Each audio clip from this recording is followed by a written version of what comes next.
وہ ہے oral sex کا ایشو، جس کی مختلف شکلیں جو ہے وہ معاشرے کے اندر رائج ہیں، کچھ صحیح ہے کچھ غلط ہے۔ اس میں بنیادی اصول آپ سمجھ لیجئے، اور وہ ہے سورۃ البقرہ کی آیت نمبر 187، اعوذ باللہ من الشیطان الرجیم، بسم اللہ الرحمن الرحیم، احل لکم لیلۃ الصیام الرفث الی نسائکم، حلال کر دیا ہے اللہ نے رمضان کی راتوں میں بھی تمہارا اپنی بیویوں کے ساتھ ازدواجی تعلق قائم کرنا۔ ہن لباس لکم، تمہاری بیویاں تمہارا لباس ہے، وانتم لباس لہن، اور تم اپنی بیویوں کا لباس۔ اب یہ لباس میں نے جو پہنا ہوا ہے، اس لباس اور میرے جسم کا کوئی پردہ نہیں ہے، میاں بیوی کا آپس میں کوئی پردہ نہیں ہے، کیونکہ ایک دوسرے کا لباس ہے، ایک دوسرے کی عفت اور عصمت کی حفاظت کا ذریعہ بھی ہے، ایک وہ معنی بھی ہے، اور دوسرا اس حوالے سے پریکٹیکلی بھی وہ لباس ہے کہ میاں بیوی کا آپس میں کسی بھی چیز کا کوئی پردہ نہیں ہے۔ کسی حدیث کے اندر کوئی اس طرح کی چیز رپورٹ نہیں ہوئی۔ اس حوالے سے ایک مردود اور منقطع روایت پیش کی جاتی ہے، اور اس تابعی کا سما جو ہے وہ سیدہ عائشہ رضی اللہ تعالیٰ عنہا سے ثابت ہی نہیں ہے۔ سنن ابن ماجہ میں حدیث ہے 1922، مشکات میں 3123 ہے، لیکن مردود روایت ہے، منقطع ہے، کہ اما عائشہ رضی اللہ تعالیٰ عنہا کا بیان ہے کہ میں نے نبی صلی اللہ علیہ وسلم کی شرمگاہ کبھی نہیں دیکھی، لیکن یہ روایت ہی ضعیف ہے، جس کی بنیاد کے اوپر لوگوں نے اورل سیکس کے حوالے سے عجیب و غریب فتوے دیے اور کہا کہ جی میاں بیوی ایک دوسرے کی شرمگاہ کو نہیں دیکھ سکتے، یعنی وہ کہتے دیکھ ہی نہیں سکتے، اگلی بات تو آپ چھوڑ ہی دیں۔ تو یہ حدیث ہی بالکل جو ہے وہ منقطع ہے اور مردود روایت ہے، جس کی بنیاد پہ یہ پورے کا پورا ایک اسکول آف تھاٹ کھڑا کیا ہوا ہے۔ بھائیو، اسلام میں ایز سچ اورل سیکس کی کوئی ممانعت نہیں آئی، سوائے وہ قوم لوط والا جو اینل سیکس ہے اس کو ضرور ایڈریس کیا گیا۔ اس حوالے سے جتنی بھی باتیں کی جاتی ہیں وہ علماء کے فتوے ہیں، اور ظاہر ہے کہ جب فتویٰ ہوگا تو وہ ایکسپرٹ اوپینین ہے، وہ اجتہادی ایشو ہے، اس میں کوئی شخص بھی دلائل کے ساتھ کسی کے ساتھ اختلاف کر سکتا ہے، اور اس کو آپ کتاب و سنت کی نص کی طرح بالکل فائنل اتھارٹی نہیں مان سکتے، اس کے لیے دلائل دینے کی ضرورت ہوگی، زبانی کلامی نہیں کہ میرا دل نہیں مانتا، یہ چیزیں اس طریقے سے نہیں۔ بہرحال اورل سیکس کے حوالے سے میڈیکل ایشو ضرور ریزالو کرنا چاہیے، کیونکہ اس قرآن حکیم نے ہمیں دو ہی علوم بتائے ہیں، ایک ریویلڈ نالج جو وحی کا علم ہے، اور دوسرا acquired knowledge, the knowledge obtained through observations and experiments، science کا علم۔ ان دو میں سے اگر ایک علم بھی یہ چیز ویریفائی کر دے کہ اس طرح کا ایکٹ جو ہے صحت کے لیے نقصان دہ ہے، تو پھر اس کی اسلام میں اجازت نہیں ہوگی۔ مثال کے طور پر یہ جو یورینیم ہے، اگر آپ اس کو نیکڈ ہاتھ لگائیں گے تو سکن کینسر اس کی وجہ سے ہو سکتا ہے، یہ قرآن و حدیث میں نہیں موجود لیکن سائنٹیفکلی پروف ہے، تو یہ اس کو پھر اس طریقے سے پریکٹس کیا جائے گا اور بچا جائے گا۔ اس حوالے سے میں نے گفتگو بھی کر دی ہے، مسئلہ نمبر 39، علم وحی اور علم سائنس کی اہمیت اور ان کا دائرہ کار، اہل سنت پاک.com پہ۔ بہرحال میں نے اشارتاً اب گفتگو کر دی ہے، عقل مند کے لیے اشارہ کافی ہے، اس میں مزید ڈیٹیل میں جانے کی ضرورت نہیں ہے۔ البتہ آخر میں سیکس کے اعتبار سے دو بڑے کریٹیکل ایشوز ہیں، ان کو ایڈریس کر دوں، بڑے دو اہم مسائل ہیں، تاکہ کوئی تشنگی باقی نہ رہے۔ پھر بھی اگر کسی کی کوئی تشنگی باقی رہے، لیکچر کے اینڈ پہ پوچھ سکتے ہیں یا بعد میں بھی مجھے ای میل کر سکتے ہیں۔ تو یہ آخر میں دو اہم ترین مسائل میں نے بیان کرنے تھے اسی سیکس ڈسپلن کے پوائنٹ آف ویو سے۔ پہلا مسئلہ ہے، وہ ہے میرے بھائیوں عزل کا ایشو، یا ماڈرن لینگویج میں کنڈوم کا استعمال۔ عزل عربی میں کہتے ہیں الگ ہو جانے کو، یعنی جب میاں بیوی ازدواجی تعلق قائم کریں، ڈسچارج کے وقت وہ الگ ہو جائیں، اس کو کہتے ہیں عزل، اور اسی کی ماڈرن فارم جو ہے وہ کنڈوم ہے، فیملی پلاننگ کے پوائنٹ آف ویو سے بھی استعمال کرتے ہیں۔ اس میں کوئی شک نہیں ہے کہ مفلسی کے ڈر سے فیملی پلاننگ کرنا اسلام میں قرآن حکیم کی آیات کی روشنی میں اس کی کوئی گنجائش موجود نہیں ہے، قطعاً حرام ہے۔ لیکن اگر عورت کی صحت کا ایشو ہو یا اولاد کی تربیت کے پوائنٹ آف ویو سے کسی کے لیے کوئی ریسٹرکشن ہو، وہ معاملہ الگ ہے، اس کے اوپر وہ والا فتویٰ نہیں لگے گا، اور اس کے ثبوت میں 3 حدیثیں پیش کروں گا، تینوں صحیح بخاری اور صحیح مسلم سے۔ لیکن اس میں یاد رکھیں کہ جو لوگ اس حوالے سے مرد اپنی نس بندی کروا لیتے ہیں، یعنی سیکچولی ڈسیبل ہو جاتے ہیں ہمیشہ کے لیے، جان بوجھ کے میڈیکلی کروا لیتے ہیں، یا عورتیں اپنی یوٹرس نکلوا دیتی ہیں، اگر کوئی بیماری یا کینسر والا ایشو نہ ہو، وہ الگ بات ہے کہ جی تاکہ جی ہمیشہ کے لیے معاملہ اسٹیبلش ہو جائے گی، قطعاً حرام ہے اور بدعت کبریٰ ہے۔ یہ اللہ کی شریعت کو بدلنا ہے، اللہ کی تخلیق کو بدلنا ہے۔ سورۃ النساء نمبر 119 کے تحت یہ قطعاً حرام اور شیطانی فعل ہے۔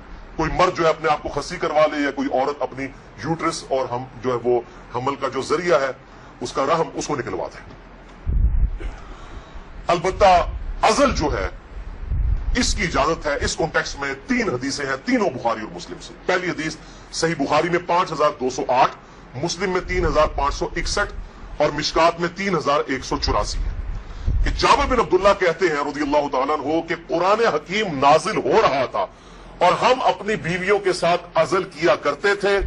اللہ تعالیٰ نے قرآن حکیم میں اسے منع نہیں فرمایا، اور جب نبی صلی اللہ علیہ وسلم کو ہمارے بارے میں خبر پہنچی کہ ہم عزل کرتے ہیں، یعنی بیویوں کے ساتھ جب صحبت کرتے ہیں تو ڈسچارج کے وقت الگ ہو جاتے ہیں تاکہ اولاد نہ ہو، تو نبی صلی اللہ علیہ وسلم نے بھی ہمیں منع نہیں فرمایا۔ نبی پہ تو واجب ہوتا ہے منع کرنا۔ اور یہ جابر بن عبداللہ وہ ہیں جو 74 ہجری میں فوت ہوئے ہیں، آپ صلی اللہ علیہ وسلم کے بعد بھی 62 ایئرز تک، 62 سال تک زندہ رہے ہیں، اور بخاری اور مسلم کی کئی احادیث کے راوی ہیں، اور 7 سب سے زیادہ 7 احادیث روایت کرنے والے صحابہ میں سے یہ ایک ہے، جابر بن عبداللہ انصاری رضی اللہ تعالی عنہ وعلیہ السلام۔ تو وہ کلیئر کٹ کہہ رہے ہیں نہ قرآن میں اس کی حرمت آئی، نہ نبی صلی اللہ علیہ وسلم نے ہمیں عزل کرنے سے منع کیا۔ دوسری حدیث بھی بخاری اور مسلم کی متفق علیہ حدیث ہے، بخاری میں 4138، مسلم میں 3544، مشکات میں بھی موجود ہے 3186 کہ صحابہ کہتے ہیں کہ ہم اپنی لونڈیوں کے ساتھ صحبت کیا کرتے تھے اور پھر ہم عزل کر لیا کرتے تھے، تو ہم نے نبی صلی اللہ علیہ وسلم سے عرض کیا کہ ہم اس طریقے سے عزل کرتے ہیں، الگ ہو جاتے ہیں، ہم نہیں چاہتے کہ ہماری لونڈیوں سے اولاد ہو۔ تو آپ صلی اللہ علیہ وسلم نے فرمایا کہ کیا حرج ہے کہ اگر تم اپنی بیویوں کے ساتھ عزل نہ کرو، کیونکہ جس جان نے دنیا میں آنا ہے قیامت تک کے لیے وہ تو آ کر رہے گی۔ لیکن آپ نے منع نہیں فرمایا، آپ نے فرمایا جتنے مرضی ہیلے بازی کر لو، جتنے معاملات مرضی کر لو، جس جان نے دنیا میں آنا ہے اس نے آنا ہے۔ اور وہی اگلی حدیث ہے تیسری صحیح مسلم میں 3556، مشکات میں 3885۔ ایک صحابی نے عرض کیا کہ ہمیں یہ چیز ناپسند ہے کہ ہماری لونڈیوں سے اولاد ہو، تو آپ صلی اللہ علیہ وسلم نے فرمایا کہ پھر تم اپنی لونڈیوں کے ساتھ عزل کر لیا کرو۔ اس حدیث میں ہے کہ آپ نے خود کہہ دیا کہ کر لیا کرو اگر تم چاہو۔ پھر آپ نے ساتھ ہی فرمایا لیکن جو جان مقدر ہے دنیا میں آنا وہ آ کر رہے گی۔ یہی ہوتا ہے، وہ جناب وقفے کرتے رہتے ہیں، اکٹھے ہی 3 بچے ہو جاتے ہیں، پھر سارے کے سارے وہ کہتے ہیں پتہ ہی نہیں چلا، پتہ تو نہیں چلے گا، ظاہر ہے یہ معاملات تو اللہ کے ہیں۔ اور آپ کو بتاؤں یہ جو اولاد والا معاملہ ہے یہ خالصتاً اللہ تعالیٰ نے اپنے پاس رکھا ہے۔ کئی پیغمبر ہیں جو بے اولاد ہیں، اور سورہ شورا کے آخری رکوع میں آیا اللہ تعالیٰ جسے چاہتا ہے بیٹے دیتا ہے، جسے چاہتا ہے بیٹیاں دیتا ہے، جسے چاہتا ہے دونوں دیتا ہے، جسے چاہتا ہے بے اولاد رکھتا ہے۔ نبی صلی اللہ علیہ وسلم کی ساری بیویاں بے اولاد ہیں سوائے حضرت خدیجہ کے، یا ایک سیدہ ماریہ ہے، ان سے ایک بیٹے ابراہیم پیدا ہوئے، وہ بھی فوت ہوں گے۔ آپ کی ساری اولاد حضرت خدیجہ سے ہے، باقی آپ کی بیویاں جتنی ہیں وہ بھی بے اولاد ہیں۔ کیا ان کو اولاد کی تمنا نہیں ہوگی؟ سیدہ عائشہ کو، سیدہ حفصہ کو ہوگی، لیکن یہ ایکسکلوسیو اللہ تعالیٰ کا ڈیسیژن ہے۔ تو آپ صلی اللہ علیہ وسلم نے فرمایا کہ جو جان مقدر ہے وہ آ کر رہے گی۔ پھر کچھ عرصے کے بعد وہ صحابی حاضر ہوئے اور کہا یا رسول اللہ میری لونڈی جو ہے وہ تو امید سے ہے، حاملہ ہو گئی ہے۔ آپ نے فرمایا میں نے تجھے کہا نہیں تھا کہ جو اولاد مقدر میں ہے وہ آ کر رہے گی، اس کو کوئی نہیں روک سکتا۔ تو یہ چیزیں یعنی انسان اگر سمجھتا ہے رک جائے تو ایسا نہیں، لیکن یہ یاد رکھیے یہ لونڈیوں والا معاملہ ہے جو آزاد عورت ہے، کیونکہ ہماری بیویاں تو لونڈیاں نہیں ہوتی ہیں، تو آزاد عورتیں ہیں۔ آزاد عورت کے ساتھ عزل کرنے کے لیے بیوی کی اجازت کی بھی ضرورت ہے، مرد اپنی مرضی سے یہ ڈیسیژن نہیں کر سکتا۔ یہ ساری احادیث لونڈیوں سے ریلیٹڈ ہے۔ آزاد عورت اور بیویوں کے معاملے میں میاں بیوی دونوں کا راضی ہونا ضروری ہے۔ لہذا اس حوالے سے صحیح مسلم سے ایک حدیث جو پیش کی جاتی ہے اور کچھ اور روایتیں کہ عزل کرنا گویا کہ زندہ بچے کو گاڑ دینا ہے یا اولاد کا قتل ہے، وہ تمام احادیث کراہت کے اوپر مبنی ہے یا پھر وہ منسوخ تصور کی جائیں گی ان احادیث کی روشنی میں۔ اور الحمدللہ اسی پہ امت کا اجماع ہے، عزل کے جواز کے سب لوگ قائل ہیں، جس کی ماڈرن فارم جو ہے وہ کنڈوم کا استعمال ہے۔ لیکن اگر ایک دفعہ پریگنینسی آئیڈینٹیفائی ہو جائے، خواہ ایک دن کی ہو، لوگ پوچھ رہے ہوتے ہیں جی علیحدہ 40 دن ہی گزرے ہیں جی، 40 دن کے اندر ایک دن کی بھی پریگنینسی ہو، اس کو ضائع کروانا قطعاً حرام، گناہ کبیرہ ہے، اولاد کا قتل ہے، خواہ ایک دن کی ہو۔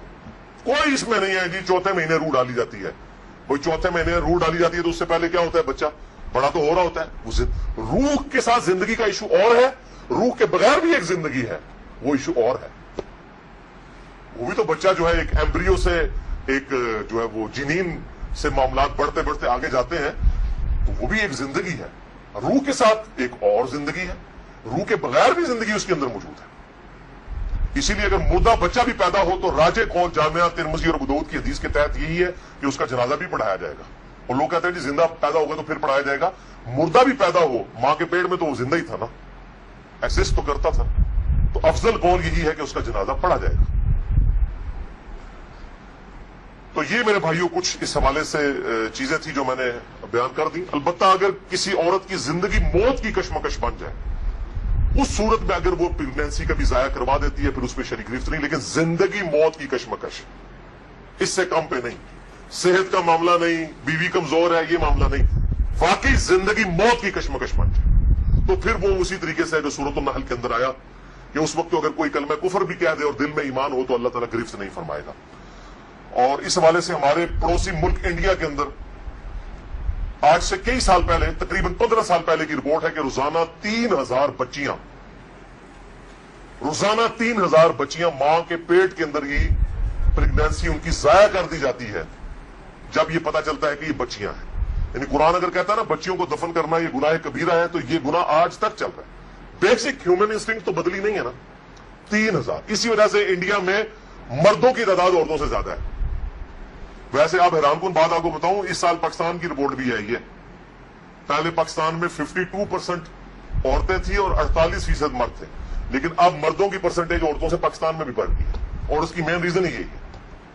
یہ بہت بڑا گناہ ہے اور اللہ تعالیٰ پالنے والا ہے. 1901 کے اندر, یعنی جب 20ویں صدی کا آغاز ہوا, 1 ارب آبادی تھی. پھر اللہ تعالیٰ نے سائنس کی ترقی کرائی, انسان نے بیماریوں کا کنٹرول اس فزیکل فینومینا آف نیچر سے سیکھ لیا.